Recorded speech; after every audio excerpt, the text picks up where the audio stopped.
जय हिंद दोस्तों, सॉल्वी ट्यूटोरियल में आप सभी का स्वागत है।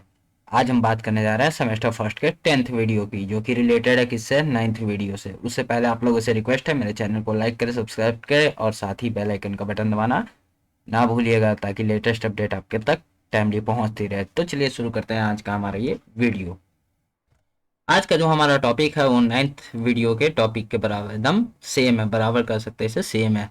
ठीक है, पिछली बार हम लोगों ने डेफिनेशन देखा था, इस बार हम लोग इसकी प्रैक्टिकल देखेंगे। तो CSS और HTML दोनों कंबाइन होकर कैसी वेबसाइट बनाती है, इसके बारे में हम जानेंगे। तो देखिए, HTML पहले ही मैंने आप लोगों को बताया था कि हमारे लिए क्या करता है, स्ट्रक्चर तैयार करता है वेब पेज का। ठीक है, और CSS क्या करता है, डिजाइन करता है, यानी कि रंग रूप आकार देता है। ठीक है, ताकि कोई भी वेब पेज आपको अच्छे से दिख सके, अट्रैक्टिव लग सके। ठीक है, इसमें बहुत सारी चीज़ें होती है, जैसे कलर होते हैं, फॉन्ट साइज होती है, टेक्स्ट साइज होती है, स्पेसिंग होती है, पैडिंग, मार्जिन, बहुत सारी चीज़ होती है। प्रॉपर जब आप CSS पढ़ोगे ना, तो उसमें आपको बहुत सारी चीज़ें पढ़नी पड़ेगी। ये बस ये पढ़ना है आपको कि CSS को आखिर HTML में लिंक हम कैसे करते हैं और कहाँ करते हैं। ठीक है, अब देखो यार, पहले हम लोगों ने देखा था इनलाइन CSS, उसके बाद इंटरनल, उसके बाद एक्सटर्नल। इनलाइन CSS क्या होता था, एक सिंगल HTML को और यूनिक स्टाइल प्रोवाइड करना ही इनलाइन CSS का काम है। यानी कि एक ही HTML को स्टार्टिंग टैग के अंदर उसके स्टाइल एट्रीब्यूट के जरिए उसकी प्रॉपर्टी, उसके वैल्यू को सेट करके उसको मॉडिफाई करना, डिजाइन करना, उसके टेक्स्ट को डिजाइन करना। ठीक है, ये सारा किसका काम है, इनलाइन CSS का। इससे इनलाइन CSS से एक बारी में एक ही टैग, सॉरी, एक ही HTML एलिमेंट स्टाइल हो सकता है। चलिए इसका एग्जांपल दिखाता हूँ। ये देखो, ये मैंने ऑलरेडी तीन HTML एलिमेंट बना रखा है। ठीक है, पहला देखो यार, ये बना कहाँ है, बॉडी के अंदर। क्यों बना है, ताकि मेरे वेब ब्राउजर पे, यानी कि मेरे वेब पेज पे ये शो कर सके। ठीक है, तो ये है स्टार्टिंग, ये हेडिंग टैग और ये है कंटेंट। यही तीन मिलकर बनते हैं एक HTML। ठीक है, अब देखो, पहला क्या था हम लोग का, इनलाइन CSS। इनलाइन CSS मतलब एक HTML टैग को अपडेट करना। अब देखो, इसमें क्या करते हैं हम लोग, स्टाइल एट्रीब्यूट का यूज करते हैं। मैंने आपको पहले ही बताया था, किसी भी चीज को मॉडलाइज करने के लिए आपको स्टाइल एट्रीब्यूट का प्रयोग करना पड़ेगा, स्टार्टिंग टैग में अगर आप कर रहे हैं तो। चलो, देखो, style is equal to quotation mark दिया, या इन्वर्टेड कॉमा भी आप कर सकते हो। ठीक है, उसके बाद मुझे क्या सेट करना है, तो बैकग्राउंड में सेट करता हूँ, बैकग्राउंड कलर। उसके बाद कोलोन, ये क्या काम करता है, इज इक्वल टू का काम करता है। ठीक है, उसके बाद फिर ब्लैक कर देता हूँ, एक हो गया। सेमीकोलन क्या करता है, मेरा ये प्रॉपर्टी एंड हो गई है, ये चीज हमारे ब्राउजर को बताता है। ठीक है, अब देखो दूसरी प्रॉपर्टी, इसका कलर। कलर मतलब क्या होता है, टेक्स्ट कलर। ठीक है, इसको कर देते हैं हम वाइट। ठीक है, ये भी सेमीकोलन से एंड हुआ, और ये इन्वर्टेड कॉमा फिर से मैं डालूंगा, ताकि ये मैं बता सकूं कि मेरे स्टाइल का जो स्टार्टिंग पैराग्राफ है वो खत्म हो गया है। पैराग्राफ मैं आप लोगों को इसलिए बोल रहा हूँ क्योंकि इसमें बहुत सारी प्रॉपर्टी है, यानी कि जितनी प्रॉपर्टी मुझे फिट करनी थी मैंने कर ली, उनकी वैल्यू सेट करनी थी, कर दी। अब आप इसे रन करवाओ और इसके कंटेंट्स को मेरे हिसाब से स्टाइल करो, डिजाइन करो। अब देखो ये कैसे होता है, इसको मैंने सेव किया। चलो इसको व्यू करके देख लेते हैं। ठीक है यार, हो जा। चलो ये देखो, अच्छा लगता है इसमें CSS आपका इंटरनल। हाँ देखो, ये एक्सटर्नल CSS इसमें लिंक है, इसको पहले कमेंट आउट कर देते हैं हम, इसको हटाने दो। Exclamation mark double dash. ठीक है, लास्ट में एक्सक्लेमेशन मार्क कमेंट में नहीं होता है, ये याद रखना आप लोग। ठीक है, अब देखो इसको सेव करते हैं, तब इसको क्या करेंगे, हम लोग रन करेंगे। ये देखो सारी चीजें नॉर्मल आ गई, एज इट इज। जो बाय डिफॉल्ट फॉन्ट था इसका वो भी लिया है। H2 में देखो, पैराग्राफ में देखो, बाय डिफॉल्ट फॉन्ट था, मैंने किसे सिर्फ मॉडलाइज किया था, H1 को। H1 का है high I am HTML। H1 कहाँ था, ये देखो, हाई आई एम HTML, ये इसके कंटेंट्स है। इसमें मैंने क्या लगाया था, स्टाइल, कि भैया इसका बैकग्राउंड कलर मुझे ब्लैक चाहिए और इसका टेक्स्ट कलर मुझे व्हाइट चाहिए, मेरी लुक ठीक है, इतने में ही। ठीक है, अब देखो इसी तरीके से आप इसमें भी कर सकते हो सिंगल, अब बॉडी में भी कर सकते हो। मान लो कि बॉडी में आपको स्टाइल लगाना हो, same process, is equal to inverted commas, उसके बाद बैकग्राउंड कलर लाइट येलो कर लेते हैं। मैं एक चीज नोटिस कर लिया हूँ, इसको फिर सेमी कॉलन से एंड करके इन्वर्टेड कॉमाज में क्लोज कर लेते हैं। ठीक है, इसको सेव करते हैं। अब इसको रन करवा के देख लेते हैं। देखो लाइट येलो कलर हो गया बैकग्राउंड। तो ये हो गया इसका, क्या हो गया, इनलाइन सीएसएस, यानी कि एक एचटीएमएल एलिमेंट को यूनिक स्टाइल प्रोवाइड करने की इसका काम रहता है इनलाइन का। इससे एक एलिमेंट एक बार में आप डिजाइन कर सकते हैं। चलिए अब दूसरी तरफ बढ़ते हैं। ये हो गया, इसको डिलीट कर लेते हैं, इसका आगे हम लोग को यूज नहीं है। अब देखो ये हो गया आपका इनलाइन सीएसएस, राइट। अब इनलाइन के बाद हम देखते हैं अपना इंटरनल सीएसएस। इंटरनल सीएसएस क्या होता है, ठीक है, पहले आओ इस पे। इंटरनल सीएसएस होता है कि स्टाइल एलिमेंट, यहाँ मैंने एलिमेंट बोला है, ठीक है। पिछली बार मैंने इनलाइन में जब आप यूज कर रहे थे तो क्या यूज कर रहे थे, स्टाइल एट्रीब्यूट। या एलिमेंट मैंने क्यों बोला, इसके पीछे भी रीजन है, जब आप प्रैक्टिकल अभी देखोगे ना समझ में आ जाएगा, ठीक है। इन द हेड सेक्शन, यानी कि सीएसएस का ये सेकंड एंट्री गेट है एचटीएमएल में। पहला एंट्री गेट कौन सा था, इनलाइन, दूसरा इंटरनल और तीसरा है एक्सटर्नल। अब देखो इनलाइन क्या करता था, एक ही एचटीएमएल एलिमेंट को वो एक बार में डिजाइन करता था। अब इंटरनल क्या करता है, एक पूरे वेब पेज को एक बार में डिजाइन करता है। एक्सटर्नल बहुत सारे वेब पेज को करता है, ठीक है। तो इंटरनल क्या करता है, एक पूरे वेब पेज को एक बार में डिजाइन करता है। अब देखो इंटरनल करके हम लोग देखते हैं प्रैक्टिकल। इसको यहाँ से मैं डिलीट कर देता हूँ, ठीक है। डिलीट किया, सेव किया, थोड़ा सा और इसको कर देता हूँ, सेव किया, ठीक है। ऑलरेडी मैं यहाँ पे 3 एलिमेंट ले चुका हूँ, कहाँ, बॉडी सेक्शन के अंदर। क्यों लिया ये बता चुका है, ठीक है। अब देखो इंटरनल जो एलिमेंट, इंटरनल जो सीएसएस होता है ना, वो क्या काम करता है कि जैसे मान लो एक पैराग्राफ है, ठीक है। मेरे वेब पेज में पी नाम का स्टार्टिंग टैग समझ लो 5-10 है। अब मैं हर टैग को इनलाइन सीएसएस के जरिए हर एक टैग का अलग अलग स्टाइलिंग तो नहीं कर सकता ना, हर एक एलिमेंट का, सॉरी, हर एक एलिमेंट का अलग अलग स्टाइल नहीं कर सकता। तो हम लोग क्या करते हैं, इंटरनल सीएसएस की मदद से, ठीक है, सेम एलिमेंट्स को हम लोग एक बार में ही डिजाइन कर लेते हैं, ठीक है। जैसे मान लो पैराग्राफ करना है, अब मैं चाहता हूँ मेरे पूरे वेब पेज में जितने भी पी टैग हैं, पी एलिमेंट हैं, सब का कंटेंट का कलर हो जाए black, red, blue, green, orange, कुछ भी हो, लेकिन सब का एक साथ चेंज हो, ठीक है। अब देखो ये होता कैसे है, यहाँ पे ऑलरेडी मैंने इसके लिए इस कोडिंग लिख रखी है, ठीक है। ये देखो ये हेड सेक्शन है, हेड सेक्शन है, और स्टाइल एलिमेंट है। एलिमेंट क्यों हुआ, क्योंकि इसकी ओपनिंग टैग भी है, क्लोजिंग टैग भी है, और बीच में क्या है इसके कंटेंट्स, ठीक है। इसलिए ये हुआ एलिमेंट, और ये कहाँ हुआ, हेड सेक्शन के अंदर, ठीक है। ये क्या काम करता है, एक बार में पूरे एक वेब पेज को क्या करता है, डिजाइन करता है यार। कम से कम कमेंट में बता तो दिया करो, ठीक है। अब आओ यार, देखो इस पे मैंने क्या लगाया था, पहला स्टाइल। यहाँ क्या किया था हम लोगों ने, यहाँ स्टाइल दिया था, उसके बाद फिर हम लोगों ने क्या किया था, बॉडी के अंदर करना है तो ये बैकग्राउंड कलर यहाँ पे स्टाइल के बाद हम लोगों ने डाला था, ठीक है। यहाँ ये स्टाइल एट्रीब्यूट है, और ये स्टाइल यहाँ एलिमेंट है। ये इज इक्वल टू से शुरू होता है, ठीक है। क्यों शुरू होता है भैया, क्योंकि इसे पता है कि मेरा टैग मैं किस एलिमेंट को डिजाइन कर रहा हूँ। यहाँ देखो, यहाँ ये है कि मुझे एलिमेंट बताना पड़ेगा कि मैं कौन सा एलिमेंट को डिजाइन करना चाह रहा हूँ। तो देखो यहाँ एलिमेंट डिजाइन करने का, जो भी एलिमेंट मेरा है उसको डिजाइन करना है, तो मुझे बॉडी को डिजाइन करना। बॉडी का मुझे क्या चाहिए, बैकग्राउंड कलर लाइट पिंक चाहिए, ठीक है।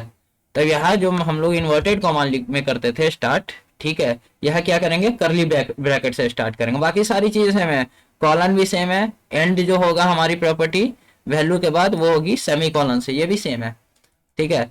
एंड ब्रैकेट इसका क्या है, करली ब्रैकेट, ठीक है। और यह क्या था, यहाँ था इन्वर्टेड कॉमा, समझ गए। बाकी सारी चीजें सेम है।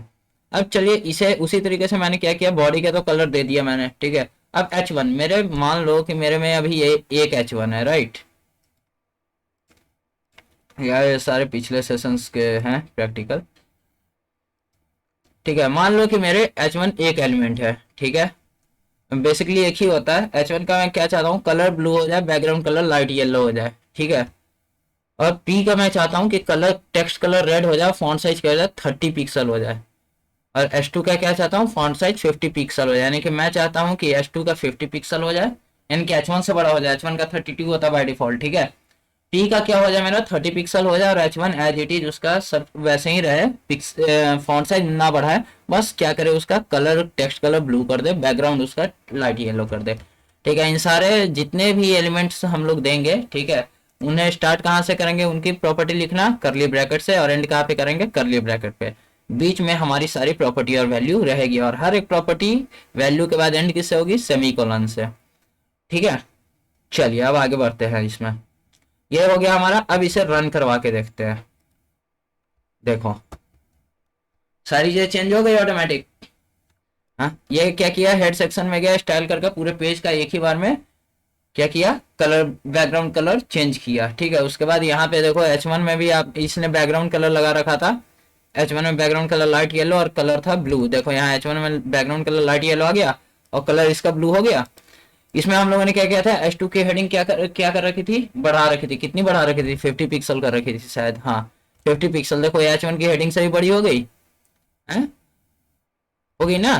देखो ये सारे चीजें यहाँ पे काम कर रही हैं। तो ये कहा दूसरा, ये इसका एंट्री गेट कहाँ हुआ, हेड सेक्शन के अंदर स्टाइल एलिमेंट को घुसाना। वो क्या करेगा, हमारे पूरे वेब पेज को एक साथ एलिमेंट को, एक एक एलिमेंट को अगर वो कई बार रिपीट होते हैं, ठीक है, तो मैं एक एलिमेंट, जितने भी रिपीटेड एलिमेंट रहेंगे वो सारे को एक साथ डिजाइन कर देगा। जैसे हम पी का देख लिया, पी को मान लो कि यहाँ से एक कॉपी करते हैं। ठीक है, एक और एग्जाम्पल दिखाई देता हूँ और फिर यहाँ पे पेस्ट करते हैं।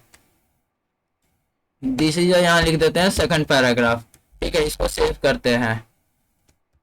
ये हो गया हमारा सेकंड पैराग्राफ। ठीक है, अब चलिए इसे रन करवा के देखते हैं। देखना ये पी में ना ऑटोमेटिक वो ये वाली सारी स्टाइलें सेम आएगी। जैसे मान लो यहाँ पे मैंने 20 पिक्सल कर दिया। ठीक है, पैराग्राफ का साइज मैंने 20 पिक्सल कर दिया। अब इसको मैं सेव करता हूँ। अब यहाँ पे आता हूँ और इसको रिफ्रेश करता हूँ। देखो यहाँ दोनों पैराग्राफ का सेम अप्लाई किया डिजाइन। क्यों किया भैया, वो HTML एलिमेंट का जो टैग है ना वो सेम है। स्टार्टिंग टैग दोनों का है, ये भी पी एलिमेंट है, वो भी पी एलिमेंट है। और दोनों पी एलिमेंट को मैंने क्या किया, एक साथ ही क्या किया, डिजाइन कर दिया उसको। कहाँ किया, स्टाइल एलिमेंट के अंदर हेड सेक्शन में। ठीक है, तो ये चीज याद रखिएगा कि ये स्टाइल एलिमेंट के अंदर हेड सेक्शन में होता है और एक पूरे वेब पेज को डिजाइन करने के लिए होता है। पहला एंट्री गेट देख लिया इनलाइन, दूसरा एंट्री गेट हम लोगों ने देख लिया स्टाइल। अब तीसरा एंट्री गेट देखते हैं जिसका नाम है एक्सटर्नल। एक्सटर्नल क्या होता है, ये देखो मैंने ऑलरेडी यहाँ पे एक्सटर्नल एक फाइल बना रखी है CSS की। जैसे HTML की फाइल बनती है ना, उसी तरह न्यू पे क्लिक करके अब कोडिंग शुरू करना। उसके बाद सेव करते समय उसमें कैस्केडिंग स्टाइल शीट का सेकेंडरी नेम में ऑप्शन आएगा, उसे आप सेलेक्ट करके उस फाइल को आप CSS में सेव कर सकते हो। ठीक है, फिलहाल इतना ही आप जान लो। इसके बाद देखो मैंने क्या किया, एक फाइल बना ली, उसमें मैंने लिख दिया कि भाई मेरे जितने भी यानी कि कुछ भी हो, मैं बस बॉडी का बैकग्राउंड कलर येलो देना चाहता हूँ। सारे वेब पेज में बॉडी सेक्शन तो होता ही है। ठीक है, सारे वेब पेज में H1 सेक्शन होता ही है। ठीक है, मैं आप चाहो तो नहीं भी रख सकते हो यार, बट एक नॉर्मल तरीके से मैं बता रहा हूँ। P सेक्शन होता है, H2 सेक्शन होता है। मान लो कि मेरे पास 5-6 वेब पेजेज है। ठीक है, अब सारे 5-6 वेब पेजेस का अगर मैं इनलाइन और इंटरनल कोडिंग करने लगूं, मेरा बहुत समय जाहिर होगा। जाहिर सी बात है यार, इतनी लंबी कोडिंग करनी पड़ेगी तो आपका भी बहुत समय बर्बाद होगा। उसके लिए क्या करते हैं हम लोग, एक अलग सीट बना लेते हैं जिसमें कि एक अलग कोडिंग ही रखते हैं। वो कोडिंग को क्या करते हैं हम लोग, लिंक कर देते हैं अपने HTML पेज से। जैसे चार्जर के अंदर एडेप्टर होता है ना, एडेप्टर के अंदर डाटा केबल लगाते हो तभी एक प्रॉपर चार्जर बनता है ना। ठीक है, उसी तरीके से ये है, CSS को क्या करोगे, पुट करोगे HTML पेज में, ताकि इस पेज के अंदर जितनी भी कोडिंग रहे वो ऑटोमेटिक ले लेवे। ठीक है, अब चलो दिखाता हूं। ये हो गया आपका नॉर्मल जो अभी है। ठीक है, अब देखो इसे मैं पुट करता हूं कहाँ,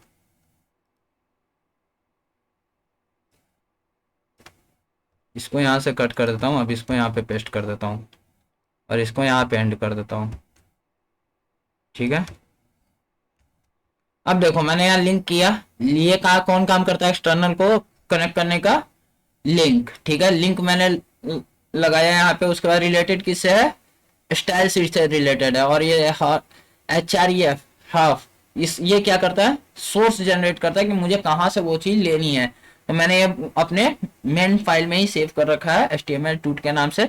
तो वहां से डायरेक्ट देखो यहाँ पे नाम मैंने इसका, ये देखो यहाँ से डायरेक्ट ले लेगा। ठीक है, बाकी आप चाहोगे तो जैसे मैंने इमेज इंसर्ट करना बताया था वैसे भी आप कर सकते हो। ठीक है, अब इसको मैं सेव करता हूँ। देखो ये क्या असर करेगा, यहाँ पे सारी चीजों को चेंज कर दिया। देख लिया क्यों किया भाई, क्योंकि वो उस पेज से उसको, उस पेज में जो भी मैंने बॉडी का कमांड देखा दे रखा है, H1 का कमांड दे रखा है, देखो उसमें पैराग्राफ का भी जो कमांड था वो दोनों पे अलाउ किया उसने। ठीक है, जबकि उसको ये नहीं पता कि इसमें कितने पैराग्राफ हैं। उसने क्या किया कि उसको जितने भी पैराग्राफ मिला वो सबको उसमें जो डिजाइनिंग सेट कर रखी थी प्रॉपर्टी और उसकी वैल्यू, वो इस पे अप्लाई कर दिया। तो इसका एक्सटर्नल का मेरे पास सबसे बड़ा यूज होता है कि ये टाइम बचाता है, ठीक है। दूसरी चीज कि ये वेब पेज को लोड होने में काफी मदद करता है, बहुत जल्दी वेब पेज लोड होता है। तीसरी चीज, इससे आपको कोडिंग आसान हो जाती है, एक साथ आप मल्टीपल पेज को डिजाइन कर सकते हो, उसे यूनिक स्टाइल दे सकते हो, ठीक है। तो ये सारी चीजें इससे हमारी प्रॉफिट है, और सबसे बड़ी प्रॉफिट कि हमारी टाइम बचती है इससे, ठीक है। अब देखो आप ये चीज देख रहे हो कि मैंने यहाँ पे लिखा, ठीक है, तो ये ऐसे आ गया, जबकि देखो सारी चीजें तो सेम लिखी हुई है, ठीक है। बट जब मैं यहाँ ये चीज पैराग्राफ को देखता हूँ तो ये इधर से भी स्पेस है इतना, इधर से भी है, ये बॉर्डर भी है मेरे पास, ठीक है, इसके बीच में भी इतना स्पेस है दोनों में। तो आखिर ये हुआ कैसे, ये है क्या? तो चलिए इसके बारे में मैं समझाता हूँ कि आखिर ये है क्या चीज, ठीक है। ये तो आपको क्लियर हो गया, ये लिंक एलिमेंट के जरिए होता है। वो लिंक एलिमेंट के जरिए क्या करता है, ये एक्सटर्नल सीएसएस फाइल को कनेक्ट करता है, लिंक करता है, ठीक है। ये क्लियर हो गया आपको। ये एग्जांपल है इनलाइन सीएसएस का। इनलाइन सीएसएस क्या करता है, आपको एक सिंगल एलिमेंट एचटीएमएल एलिमेंट को डिजाइन यूनिक स्टाइल देने में काम आता है। इंटरनल एक सिंगल वेब पेज को और एक्सटर्नल मल्टी वेब पेज को, ठीक है। ये कहाँ होते हैं, हेड सेक्शन में। ये भी कहाँ होते हैं, हेड सेक्शन में। ये होती है बॉडी सेक्शन में। क्यों होती है, क्योंकि सिंगल एचटीएमएल एलिमेंट है यार, तो वो तो बॉडी सेक्शन में ही होगा ना, जाहिर सी बात है। देखो ये जो होता है ना कंटेंट होता है, इसीलिए मैंने आपको स्टार्टिंग से बताया था कि ये कंटेंट आप ध्यान से देख लेना। स्टार्टिंग टैग, एंडिंग टैग और बीच के जो पोजीशन रहता है वो कंटेंट होता है, तब मिलकर बनता है एक एलिमेंट, ठीक है। अब देखो ये कंटेंट है, अब इसके जो तीनों फ्रेंड्स है ना, ये आपस में मिले होते हैं। जब ये बाय डिफॉल्ट होते हैं तो ये आपस में मिले होते हैं, ठीक है। अब आपस में ये खेलते रहते हैं। तो उससे क्या होता है कि ये जो लाइन है यहाँ पे, ठीक है, ये मुझे तीनों की कंबाइन दिखती है। अब देखो उसमें मैंने क्या किया था, पैडिंग दे दी थी। पैडिंग मतलब होता है जैसे मान लो एक सोफा है, सोफा के लिए लकड़ी होती है यूज। लकड़ी के बाद क्या लगता है उसमें, कपड़े लगते हैं, गद्दे लगता है। गद्दे लगने के बाद उसकी बॉर्डर सेट की जाती है, ठीक है, बॉर्डर सेट की जाती है। उसके बाद उसकी मार्जिन आप चाहो तो सेट कर सकते हो, छोटा छोटा बड़ा बड़ा, ठीक है। तो वही चीज यहाँ होती है। पहले क्या होती है, कंटेंट, उसके बाद पैडिंग होती है, उसके बाद बॉर्डर होती है, उसके बाद क्या होती है, मार्जिन, ठीक है। अब देखो यहाँ पे मैंने क्या किया था, कंटेंट, कंटेंट के बाद क्या होती है, पैडिंग, बॉर्डर और मार्जिन, ठीक है। यहाँ तक क्लियर है। ये होता है top margin, top border, top padding, left, bottom, right. Clear है यहाँ तक सबको? अब चलो मैं इसी के साथ दिखाता हूँ आपको कि वो हुआ कैसे था। देखो यहाँ पे पैराग्राफ के साथ मैंने क्या कर रखा है, क्या क्या प्रॉपर्टी दी है। जो पैराग्राफ है उनके कंटेंट्स की पैडिंग हो जाए, ठीक है, पैडिंग 20 पिक्सल हो जाए, बॉर्डर जो है उसका 12 पिक्सल मोटा हो जाए, ठीक है, और मार्जिन जो है यानी कि उसके ऊपर वाला सतह यानी कि बॉर्डर के ऊपर वाला, ठीक है। जैसे आप लोग घर के लिए घर बनाते हो तो वो मोहल्ले वाले कहते हैं ना, हाँ भाई रोड के लिए भी थोड़ा सा जगह छोड़ो, रोड से थोड़ा सा और जगह छोड़ करके बनेंगे। तो आप क्या करते हैं, रोड से हल्का सा और जगह उसके लिए छोड़ देते हैं, ठीक है, और फिर आप अपना घर बनाते हैं। तो वो हो गया पैडिंग। फिर जो बॉर्डर आपके बाउंड्री आती है ना घर की, ठीक है, वो हो गया आपका बॉर्डर। और उसके बाद जो आपका घर शुरू होता है, ठीक है, वो है आपका मार्जिन, ठीक है। क्लियर है यहाँ तक? हाँ, तो मार्जिन क्या है, अपर मोस्ट लेयर है, ठीक है। सबसे निचली सतह क्या है, पैडिंग है। उसके बाद क्या है, बॉर्डर है, ठीक है। उसके बाद क्या है, मार्जिन है। क्लियर है? हाँ, तो अब चलिए इसका मैं एग्जाम्पल का लाइव दिखाता हूँ। ये देखो ये क्या हुआ, ये पैडिंग है इसकी, ठीक है। पैडिंग यहाँ से शिफ्ट हो गई। यहाँ कितना दिया था आप लोगों ने, 35 पिक्सल, ओ सॉरी 20 पिक्सल, 20 पिक्सल पैडिंग इसकी शिफ्ट हो गई, इधर से भी, इधर से भी, इधर से भी। ये एक्चुअली ये एक डिव है। डिव मतलब होता है डब्बा, ठीक है। डब्बा मैं आपको आगे बताऊंगा, वो भी पढ़ना है आपको, बट फिलहाल ये जान लो, ये एक ब्लॉक स्टेटमेंट होता है, पूरी सिंगल लाइन को ये कवर करता है, ठीक है। इसी वजह से अभी आपको ये दिख रहा है ऐसे, ठीक है। तो ये देखो ये है कि आपका लेफ्ट राइट टॉप बॉटम चारों साइड से वो कवर करता है। अब देखो बॉर्डर मैंने क्या बताया था, बॉर्डर कितना दे रखा है हम लोगों ने यहाँ पे, 12 पिक्सल का, सॉलिड रेड। सॉलिड मतलब होता है कहीं डॉट नहीं, कुछ नहीं, बिल्कुल एक प्लेन लाइन। यहाँ देखो सॉलिड रेड और 12 पिक्सल मोटा किया हुआ है इसको, बॉर्डर को। उसके बाद देखो स्पेसिंग है यहाँ, मार्जिन, जो आउटर बाउंड्री हो है ना, मार्जिन। मार्जिन में भी देखो इसने ऊपर से भी गैप लिया, इधर से भी लिया, इधर से भी लिया, इधर से भी लिया, ठीक है। तो ये मार्जिन के बाद आती है मार्जिन हो गया ये कि चारों साइड से आपका कितना स्पेस छोड़ दिया इसने, 35 पिक्सल। अब देखो 35 को मैं यहाँ पे 15 करके सेव करूंगा और फिर यहाँ रन करूंगा, मार्जिन कम हो गई सबकी, ठीक है, चारों साइड से। तो यही होती है मार्जिन, आपको बाहरी आउटर बाउंड्री आपकी सेट करता है, ठीक है। जैसे मकान बनाने के लिए आप जब रोड के साथ अपनी थोड़ी सी जमीन छोड़ते हो ना, ताकि मोहल्ला वालों को दिक्कत ना है, ठीक है, वो होती है आपकी मार्जिन। छोड़ दिया, उसके बाद आपने किया कि भैया मेरा बॉर्डर तो बनाना है ना, बाउंड्री बनेगी तब तो मेन गेट लगेगा, ठीक है। फिर आपने बाउंड्री बनाया, उसके बाद आपने पैडिंग की, ठीक है, कि भाई इतने दूर में घर बनाना है, उसके लिए आपने ईंट लगाई, और तब हो गई आपकी पूरी की पूरी कंटेंट की तैयारी, समझ गया, यानी कि घर बन गया। उसी तरीके से होती है मार्जिन पैडिंग और बॉर्डर, ठीक है। यहां तक सबको क्लियर है? चलिए अब मिलते हैं आपसे हम फिर नेक्स्ट वीडियो में। अगर किसी को डाउट है तो भाई कमेंट जरूर करना यार, ठीक है, ताकि उसके लिए मैं अलग से एक वीडियो बना दूं, ठीक है। थैंक यू सो मच, जय हिंद।